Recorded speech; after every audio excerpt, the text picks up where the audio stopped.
Bekalan daging lembu dijamin cukup.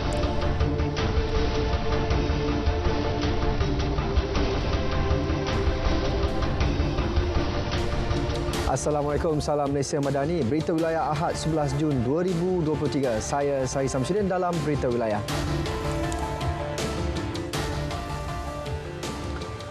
Peralihan daripada penghasilan getah skrap dan krip kepada susu getah atau lateks mampu menjana pendapatan lebih tinggi buat pekebun kecil. Justru kerajaan sedang mengenal pasti kaedah membantu dan menggalakkan peralihan tersebut. Timbalan Perdana Menteri Datuk Seri Fadilah Yusof kata pihaknya sedang meneliti pelbagai perkara untuk merealisasikan inisiatif berkenaan. Ia termasuk model perniagaan yang boleh diperkenalkan kepada pekebun kecil selain kerjasama pemain industri getah. Teknologi ada, tapi yang melaksanakan hanyalah syarikat-syarikat besar. Kalau pekebun kecil mungkin kemampuan untuk menggunakan teknologi itu tidak ada. Sebab itu yang kita nak katakan model perniagaan yang baru, kita kalau kata dapat gabungkan dengan syarikat dan mereka dapat membantu memastikan bahawa teknologi baru dapat digunakan. Datuk Seri Fadilah bercakap kepada pemberita selepas menghadiri program Sembang Getah Warung di Kampung Caruk Gorok, Baling, Kedah. Beliau yang juga Menteri Peladangan dan Komoditi memaklumkan peralihan itu juga dapat mengurangkan import lateks negara yang dianggarkan sekitar RM3 bilion setahun, sekaligus dapat mengelakkan aliran keluar mata wang negara. Bekalan daging lembu korban dijamin mencukupi dan dijangka tidak berdepan masalah menjelang sambutan Aidiladha nanti. Harga ni dia selalunya fluctuate lah. Dia ikut bekalan. Kita tahu sekarang ni ternakan dari luar banyak masuk daripada Burma dan Thailand. Kos untuk bawa daripada sana itu yang harga tu menjadi agak tinggi. Jadi kalau tuan-tuan bandingkan harga di sini dengan harga seberang sana, kalau bezanya di antaranya sebab kos transport dan kos tempat kuarantin. Datuk Seri Muhammad Sabu berkata, setakat ini tiada laporan dan rungutan berkenaan bekalan lembu daripada pembekal. Beliau berkata demikian selepas lawatan kerja rasmi di Pusat Transformasi Luar Bandar RTC Fama Kelantan, Tunjung Kota Baru. Dalam lawatan itu, Datuk Seri Muhammad berkata RTC Fama Kelantan sedang menaik taraf medan pemborong kuih tradisional yang bernilai RM200,000 serta pembinaan ruang penyimpanan produk agro makanan dan bilik sejuk berjumlah RM2 juta bagi mengukuhkan lagi keterjaminan bekalan makanan negara. Hasil pertanian negara melibatkan sektor penanaman, penternakan dan perikanan negara hanya mengalami kira-kira 10% kemerosotan akibat cuaca panas susulan fenomena El Nino yang melanda negara ini. Memang ada sedikit kemerosotan penghasilan lebih kurang 10% lah. Cuma yang El Nino ni dia membawa efek kepada lain tumbuhan, lain sayuran, lain buahan, dia ada efek yang lain lah. Seperti contoh kalau cili dia akan tambah lebih pesat dan itu terung ke, itu apa yang timun ke, itu hasil akan lebih baik. So ada juga yang mengalami kemerosotan lah. Yang seperti yang durian ni. Beliau ditemui media dalam program Karnival Komuniti Kebun Bandar Kota Kinabalu 2023 di Taman Awam Ujana Rimba Tropika Kota Kinabalu. Pelancaran garis panduan Kebun Komuniti Bandaraya Kota Kinabalu pada April tahun lalu berjaya mewujudkan 8 kawasan kebun bandar berdaftar di Kota Kinabalu. Sebanyak RM410 juta diluluskan untuk projek jalan luar bandar di Limbang. Menurut Timbalan Menteri Pengangkutan, Datuk Hazbi Habibullah, ia membabitkan RM200 juta untuk jalan Bukit Lubuk ke Limpaku Pinang dan RM210 juta bagi jalan Hulu Kubong ke Hulu Pandaruan menuju ke Mendamit. Datuk Hazbi berkata projek Jalan Ulu Ulubai ke Sekolah Kebangsaan Dubai membabitkan peruntukan sebanyak RM46.5 juta akan dilaksana secara tender terbuka.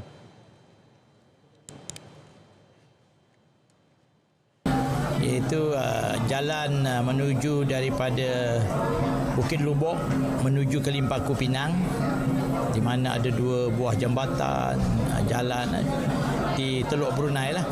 Ya. Ianya telah telah pun diluluskan di bawah RP3, rolling plan ketiga, kementerian di bawah projek jalan luar bandar telah pun diluluskan sebanyak 200 juta. Jadi alhamdulillah lah, syukurlah. Dan satu lagi jalan yang kita pohon ialah jalan daripada Ulu Kubong ke Ulu Penderuan menuju ke Medamit. Jalan tu adalah satu jalan loop yang sekian lama, berpuluh-puluh tahun ini adalah merupakan jalan yang digunakan oleh kuari, digunakan oleh kelapa sawit, yang digunakan oleh balak, berbagai-bagai konsesi. Tapi sekarang kita dah mendapat kelulusan untuk melaksanakan jalan tersebut di bawah jalan luar bandar sebanyak 210 juta telah pun diluluskan dalam RP3 ya. Berita pada program ziarah UKAS Ngabang Gawai bahagian Limbang di Rumah Helen, Kampung Ensurai, Limbang.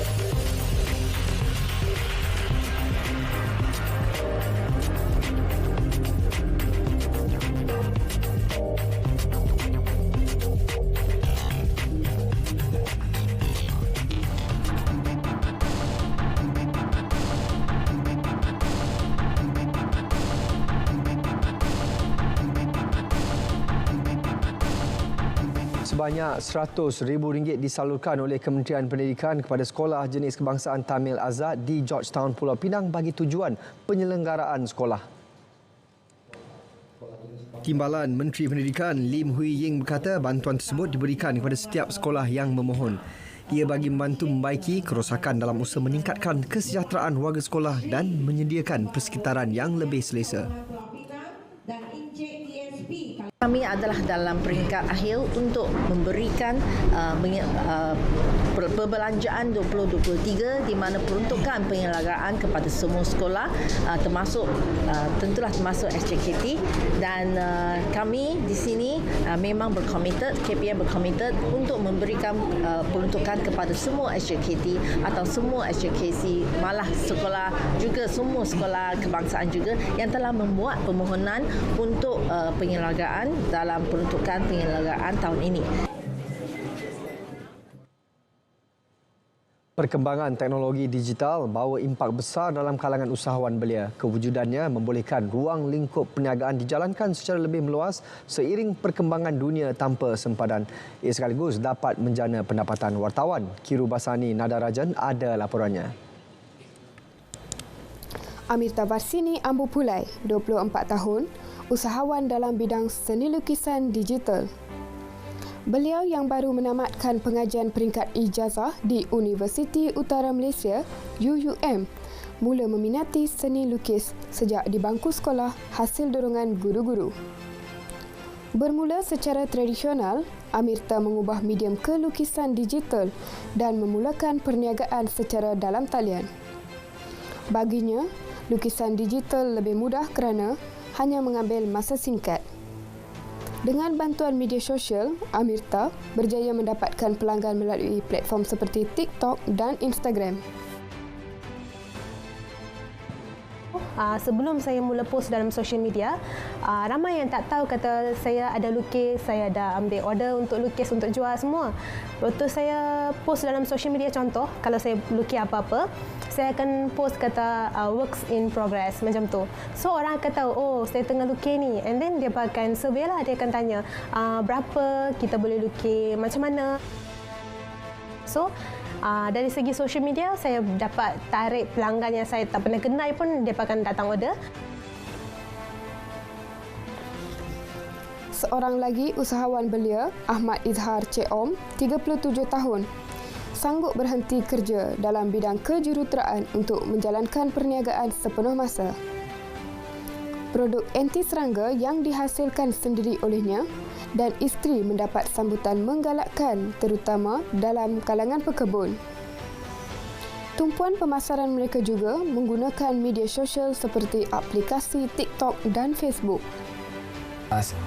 Pelanggan di media sosial lebih meluas sebab tanpa sepadan, jaringan tanpa sepadan.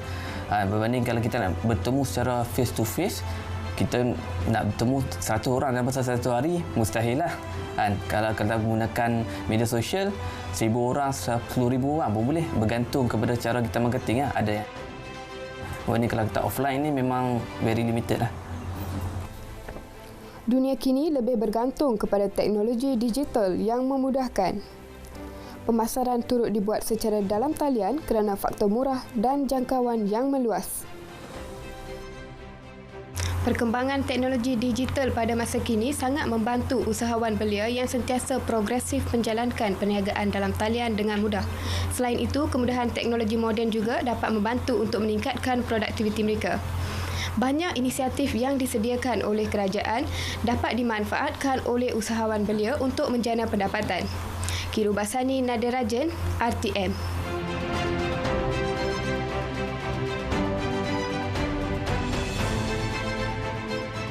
Kumpulan Uda Best Tari dari Sekolah Kebangsaan Taman Uda Alostar dinobatkan juara pertandingan akhir Lenggok Cinta Sayang yang berlangsung di RTM Kedah malam tadi.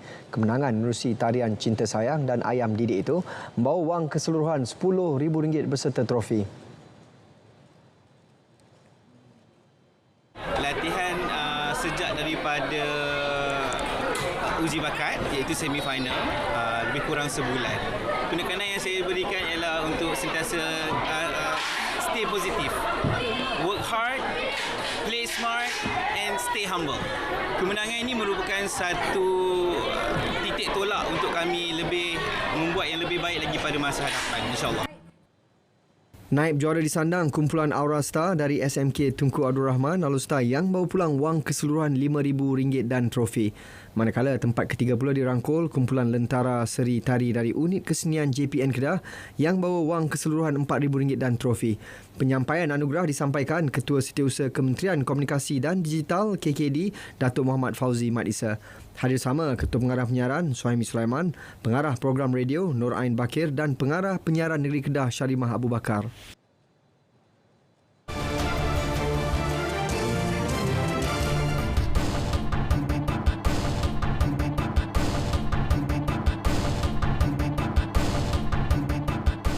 ...481 projek sakit dan 112 projek perumahan terbengkalai dikenal pasti di seluruh negara. Ini dikesan berdasarkan lesen permit pengiklanan pembangunan APDL yang dikeluarkan. Timbalan Menteri Pembangunan Kerajaan Tempatan Akmal Nasrullah Muhammad Nasir mengakui kerjasama daripada pemaju, agensi berkaitan dan kerajaan negeri penting dalam menangani isu tersebut. Kemajuan di tapak itu ada masalah yang tersendiri. Tetapi bila kita cuba gabungkan, analyse ataupun kita cuba nilaikan apa yang berlaku, maka perkara itu kita dapat berkumpulan. Selain task force di peringkat pusat, kita dah mula buat pecahan. Pertama, kita melihat dari segi masalah tadi, contohnya melibat keperluan utility. Yang akan datang kita akan bincang dengan SPAN untuk tengok pula dari segi keperluan air, pembentungan dan sebagainya. Yang kedua adalah berbincang dengan pihak yang mempunyai kuasa di peringkat pelaksanaan. Ini kerajaan negeri, kerajaan tempatan.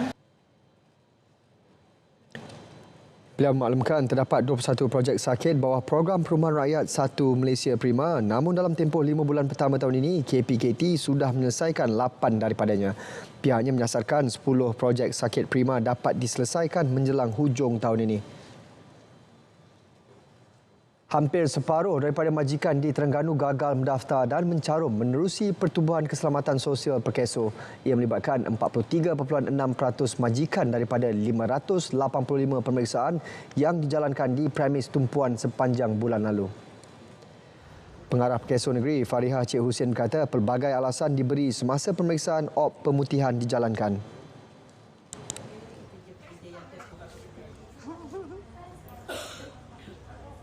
Tapi alasan apa juga pun yang mereka berikan kerana kita ni maklumat semua di hujung jari. Yang keduanya, bukan orang kata kalau mereka tidak mampu nak pergi ke pejabat perkeso, mereka masih boleh lagi menggunakan aplikasi digital. Kita pun ada lambang web, portal yang boleh mereka laksanakan pendaftaran ini secara online sahaja. Beliau menyatakannya selepas meninjau pemeriksaan op pemutihan di Kuala Terengganu. Jelas beliau, tumpuan diberi kepada premis yang baru beroperasi serta perusahaan yang menjalankan perniagaan sehingga lewat malam. Cuaca panas melanda negara ketika ini memberi rahmat kepada seorang pengusaha kelengkapan kubur. Muhammad Azhar Mat Arifin dari Felda Ciku 2, Gua Musang, Kelantan berkata batu nisan atau belindan yang kering dengan sempurna akan meningkatkan lagi ketahanannya. Menurutnya, proses menjemur batu nisan atau belindan di bawah matahari terik hanya mengambil masa 1 hari berbanding 3 hari pada musim biasa. Katanya, idea menjual batu nisan termasuklah daripada jenis batu sungai bermula ketika Perintah Kawalan Pergerakan PKP. Kalau bukan musim panas, mungkin 3 hari lah. Tengok bergantung pada cuaca.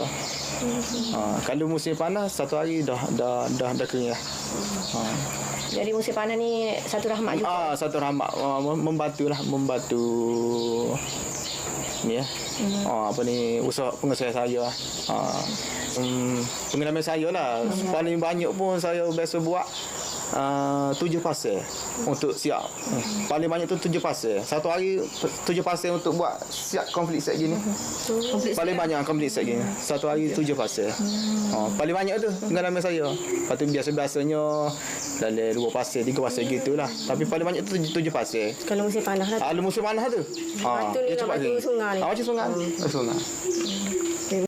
Permintaan tidak hanya terhad kepada pelanggan di Gua Musang tetapi turut mendapat tempahan dari luar daerah itu. Biasanya dia menerima tempahan kira-kira 40 pasang tetapi akan meningkat sehingga 60 pasang pada musim Hari Raya Aidilfitri atau Aidiladha. Harganya antara RM350 hingga RM450 sepasang bergantung pada saiz dan jenis ukiran.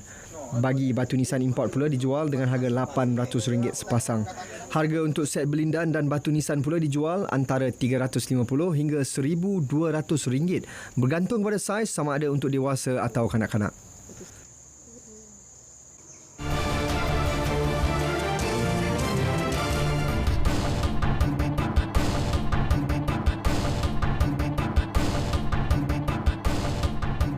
Program Oleh Orang Pangka merupakan identiti masyarakat Negeri Sembilan yang sinonimnya dipanggil sebagai rewang buat masyarakat lain. Oleh Orang Pangka merupakan persiapan bagi sebuah majlis besar secara bergotong royong sehari sebelum majlis berlangsung. Oleh sekampung ataupun oleh pangka di mana kita ini berkumpul untuk menyiapkan persiapan kita untuk majlis esok. Jadilah suasana orang Negeri Sembilan. Kalau orang sebahagian panggil rewang, sebahagian panggil gotong royong, tapi di Negeri Sembilan ini kita panggil oleh sekampung, oleh pangka. Jadi kita harap bahawa majlis ini ataupun adat ini dapat diteruskan, dapat memberikan semangat gotong royong yang akan mengeratkan silaturahim. Tambah Datuk Seri Aminuddin Harun, tradisi itu harus diteruskan bagi memupuk semangat kerjasama dalam menjayakan majlis. Beliau kata demikian ketika ditemui pada program Oleh Orang Pangka yang diadakan sempena Perpatih Fest 2023 di Muzium Negeri Seremban.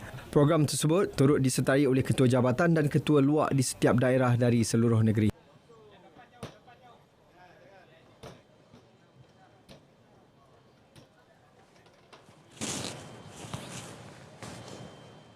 Jadi oleh orang pangkal masuk sebelum majlis yang besar besoknya malam tu bergotong royong, anak buah, saudara-saudara terdekat, jiran-jiran tetangga kan, memasak untuk dihidangkan pada tamu besok hari. Jadi oleh pangkal ni bersifat santai tapi meriah. Jadi makan pun secara terbuka, tidak ada ketua, tidak ada ketua ataupun orang-orang yang besar. Bagi oleh pangkal semua sama masak sebagai meraihkan tetamu untuk esok hari. Dan dihiasi dengan selingan muzik, ada main sebelumnya ada main biola, yang kali kita main lempong. Itu oleh pangkal. Hanya ada istilah ni kelas 9. Kalau masyarakat lain disebut merewang, disebut gotong royong. Betapa indahnya budaya kita di sebelah ni, padu kita berkampung, bersatu padu. Inti padu itu bersatu sebenarnya. Orang muda tua sama-sama. Yang perempuan ada bahagian dia, orang muda ada bahagian, orang tua ada bahagian dia. Dan inilah indahnya satu usaha yang dibuat oleh pihak museum yang pada lihat patut kita kembangkan dari semasa ke semasa, dan orang muda patut didedahkan perkara-perkara ini. Sebab ramai orang muda ini bila sebut oleh orang kampung pun, orang Pangkal, oleh orang Pangkal pun ramai yang tak tahu. Jadi inilah dia benda-benda. Kita masak-masak, kita kalau makin orang bandar pergi rewang lah, lebih kurang macam tu. Tapi yang paling penting, kerjasama. Mahasiswa berperanan penting dalam menjadi ejen pembangunan negeri. Menteri Besar Negeri Sembilan, Datuk Seri Aminuddin Harun berkata, Konvensyen Mahasiswa Negeri Sembilan diadakan untuk mengenal pasti, memilih dan menganalisis masalah seterusnya, mengemukakan cadangan penyelesaian kepada pentadbiran kerajaan. Saya yakin dan percaya pihak pemanis telah melaksanakan yang terbaik untuk anggota-anggotanya bagi membina kemahiran insaniah yang menjadi nilai tambah kepada ijazah akademik sebagai mahasiswa sepanjang pengajian 3 ke 4 tahun ini. Seharusnya digunakan sebaik mungkin dengan melibatkan diri bukan sahaja berkaitan dengan akademik, malah kegiatan kokurikulum dan juga kemasyarakatan. Beliau berucap demikian pada Majlis Konvensyen Mahasiswa Negeri Sembilan 2023 di Seremban. Konvensyen itu mengumpulkan mahasiswa dari 11 institusi pendidikan tinggi awam seluruh negara. 7 nelayan termasuk seorang tekong ditahan Maritim Malaysia kerana berlabuh di kawasan larangan berhampiran Pulau Mensirip, Mersing semalam. 2 buah bot digunakan nelayan terbabit turut disita. Pengarah Zon Maritim, Komander Maritim Suhaizan Saadin berkata, kedua-dua bot nelayan tersebut disyaki telah melakukan kesalahan syarat sah lesen iaitu berlabuh di dalam taman laut pada kedudukan kurang 2 batu nautika daripada darat. Bot itu juga didapati tidak dikenalikan oleh pemiliknya sendiri. Kedua-dua bot dan kru dibawa ke Jeti Maritim Malaysia Teluk Gading untuk tindakan lanjut. Kes disiasat mengikut Seksyen 8(B) Akta Perikanan 1985. Seorang lelaki berumur 43 tahun meninggal dunia selepas lori dipandunya terlibat kemalangan dengan sebuah kereta di kilometer 150 Lebuh Raya Plus arah selatan. Komando Operasi Pegawai Bomba Kanan 2 Jahairi Syukur berkata isteri mangsa yang duduk di tempat duduk penumpang hadapan cedera ringan. Seramai 13 anggota daripada Balai Bomba dan Penyelamat Bukit Gambir dan Tangkak digerakkan ke lokasi. Pasukan khas operasi PKO menggunakan pemotong hidrolik bagi mengeluarkan mangsa yang tersepit di tempat duduk pemandu. Mangsa disahkan meninggal dunia di lokasi. Isterinya yang cedera dihantar ke Hospital Muar untuk mendapatkan rawatan. Operasi tamat sejam kemudian. Seorang lelaki ditahan polis kerana menggunakan risit pembayaran dalam talian palsu untuk membeli telefon pintar di Kulai. Pemangku Ketua Polis Daerah Kulai, Superintendent Yusof Othman memaklumkan suspek berumur 24 tahun itu mempunyai 5 rekod jenayah. Suspek memperdaya pekerja kedai terbabit dengan mengemukakan risit palsu pembayaran deposit berjumlah RM500 ke akaun bank syarikat kedai itu. Suspek kemudian sekali lagi menunjukkan risit palsu pembayaran penuh berjumlah RM6,850. Laporan polis dibuat pekerja kedai selepas mendapati tiada sebarang transaksi dibuat ke dalam akaun bank syarikat. Turut dirampas telefon iPhone 14 Pro Max bersama sebuah lagi telefon tiruan model sama. Suspek direman sehingga 14 Jun dan kes disiasat mengikut Seksyen 420 Kanun Keseksaan.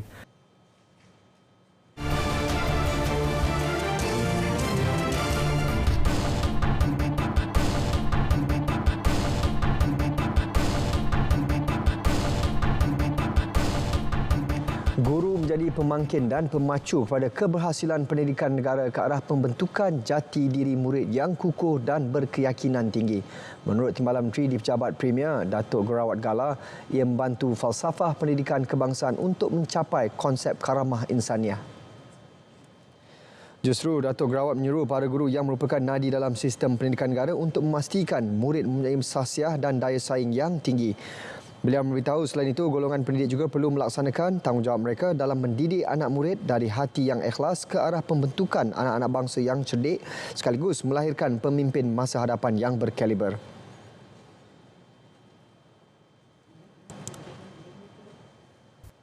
Bak kata pepatah, apa yang ditanam itulah yang dituai. Teachers, in my view, you are investing in your students' lives.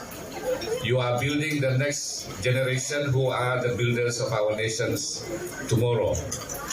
You will be remembered by your students for the rest of your life.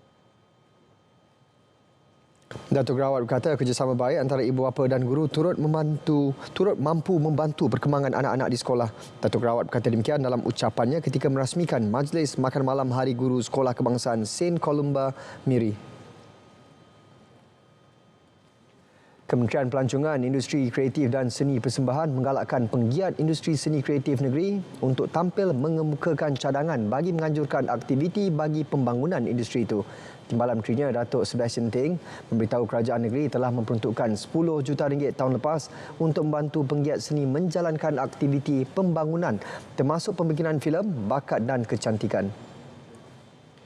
Datuk Sebastian memberitahu cadangan yang dikemukakan perlu mempunyai pengisian seperti bengkel dan forum sama ada di peringkat negeri, kebangsaan maupun antarabangsa bagi membolehkan kerajaan negeri menyalurkan dana yang sesuai untuk penganjuran aktiviti.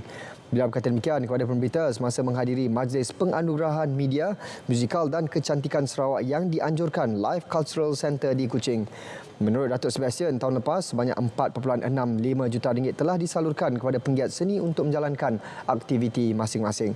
Seramai 167 penggiat seni telah menerima anugerah dalam majlis tersebut, termasuk penolong pengarah berita ehwal semasa RTM Sarawak, Regina Ho, bagi anugerah penerbit dan pengarah video muzik cemerlang dan muzik video 5 teratas lagu Tahun Baru Cina Red FM.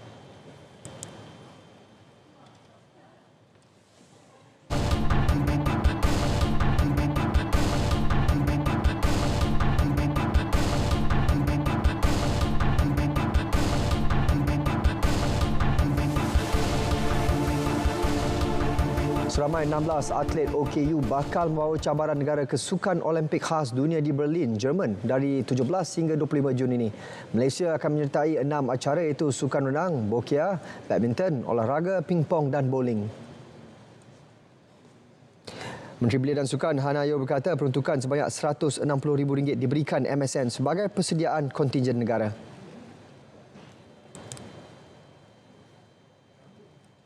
Pihak Kementerian Belia dan Sukan, saya dan Majlis Sukan Negara akan melihat apa lagi bantuan sokongan yang kita boleh bagi kepada jurulatih khasnya.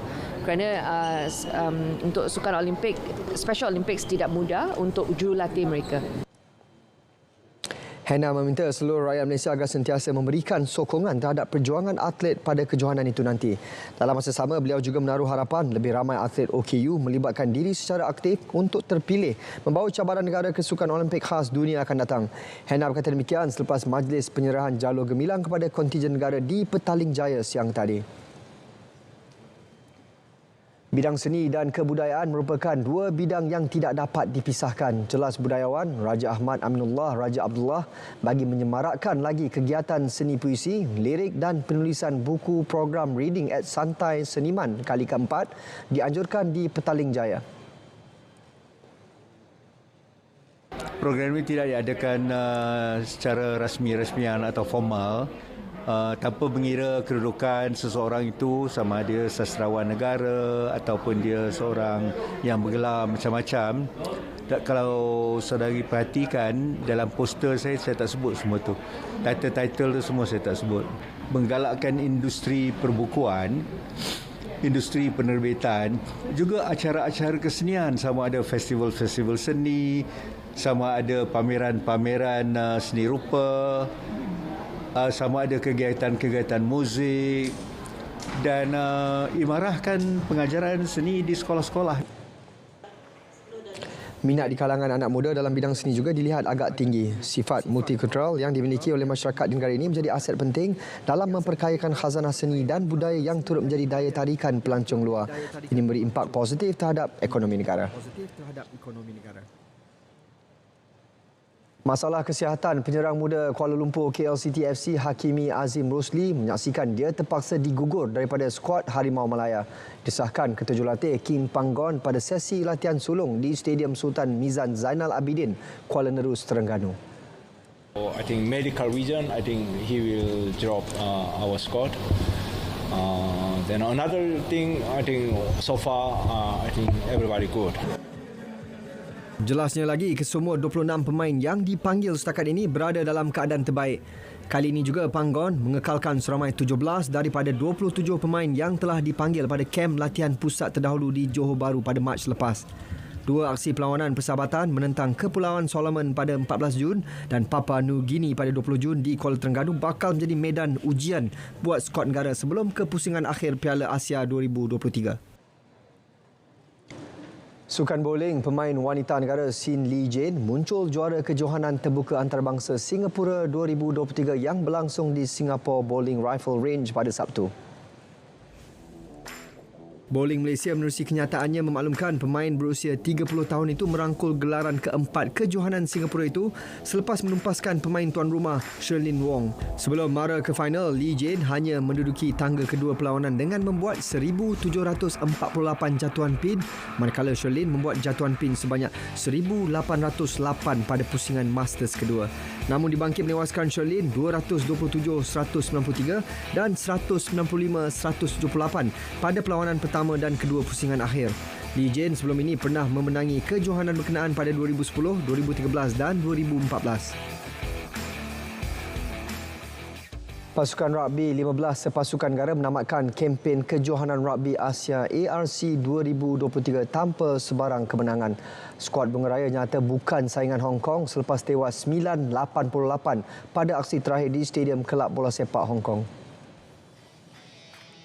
Hong Kong yang merupakan pasukan kedua terbaik Asia dan ke-24 di dunia mudah mendahului 46 pada separuh masa pertama.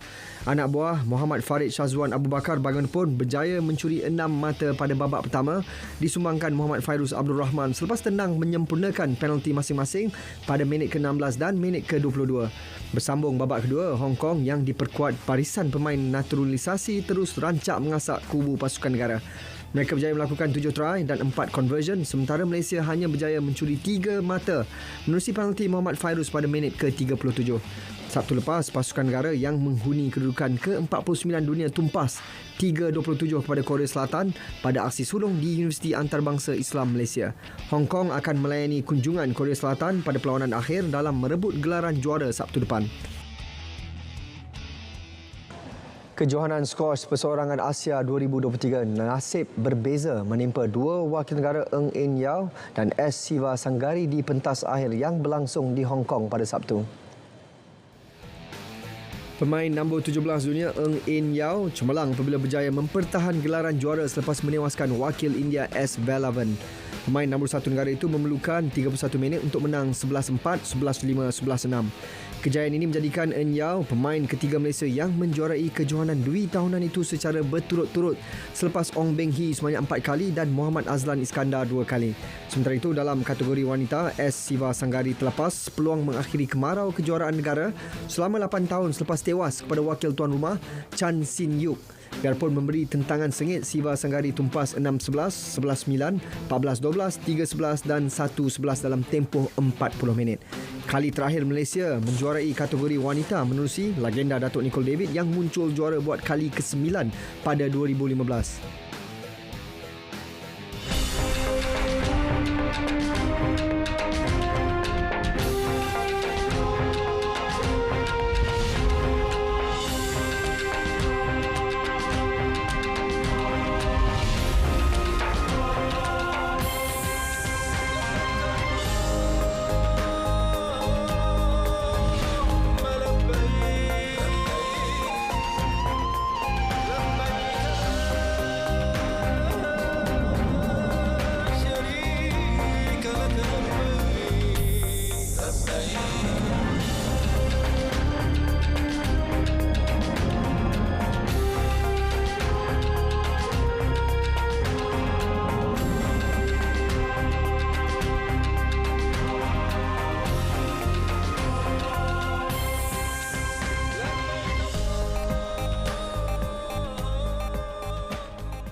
Terpengaruh iklan kerja kosong melalui platform media sosial dengan tawaran gaji lumayan di luar negara antara faktor terdapat rakyat Malaysia bekerja sehingga terperangkap di negara terbabit.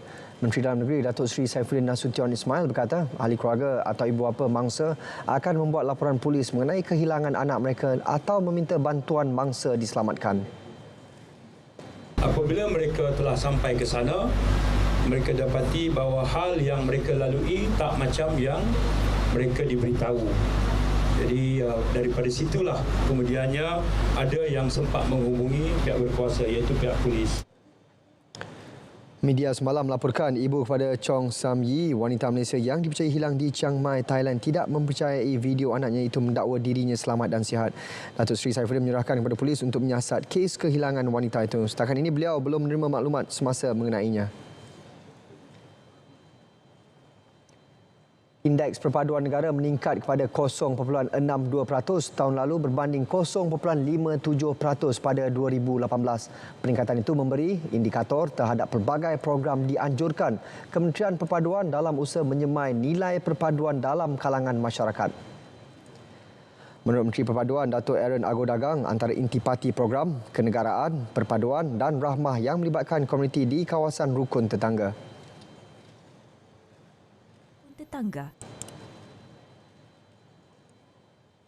Dan kita telah pun mengadakan satu kerangka perpaduan. Dalam Malaysia Madani ini ada beberapa fokus utama, dan Kementerian Perpaduan kita fokus kepada kebudayaan dan kemasyarakatan.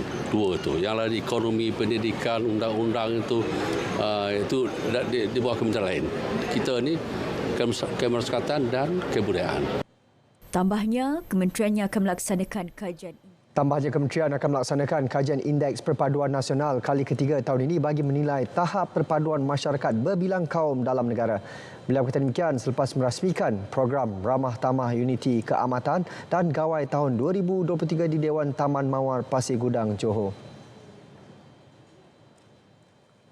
Usaha memartabatkan budaya dan seni perlu diteruskan bagi mencungkil bakat baru dalam kalangan generasi muda. Justru RTM perlu memperbanyakkan lagi program seumpama itu pada masa akan datang.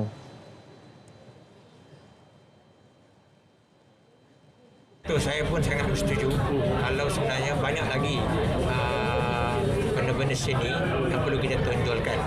Mungkin kita ni penuh dengan kreativiti. So, saya sangat-sangat menyokong usaha untuk menunjukkan bakat seni.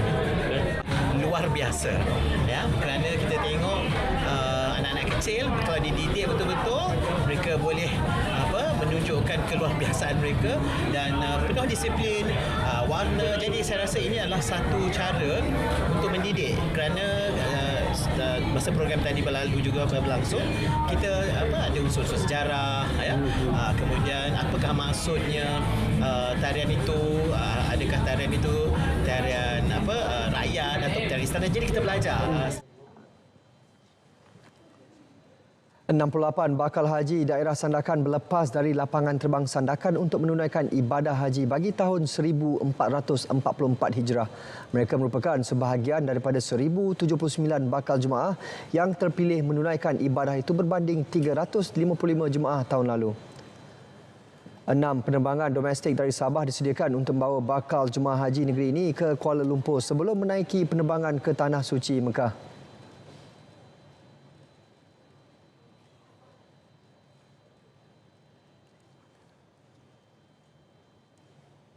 Segala puji dan puja bagi Allah kerana dijemput pada tahun ini untuk menunaikan haji untuk musim kali ini bersama dengan isteri.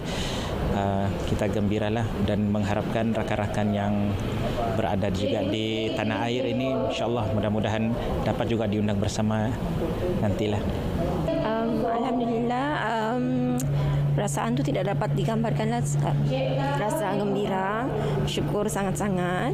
Mudah-mudahan saya juga mengharapkan doa-doa rakan-rakan yang ada di tanah air ini supaya kami dianugerahkan haji yang mabrur lah. Mempersiapkan rohani saya selalu melihat ceramah-ceramah di YouTube, saya membaca buku-buku dari tabung haji sendiri, saya mempelajari geografi Tanah Suci itu sendiri. Saya ingin tahu apa sahaja budaya-budaya orang Arab agar saya mampu terbiasa dengan keadaan di Arab Saudi nanti. Tahun ini 2023 saya terlibatlah, terpilih. Alhamdulillah, syukurlah kan. Ini semua daripada Subhanahu Wa Taala yang melepaskan saya ke Mekah. Berita wilayah berakhir di sini. Terus setia bersama Berita RTM untuk perkembangan sahih sepanjang masa. Malaysia Madani, tekad perpaduan penuhi harapan.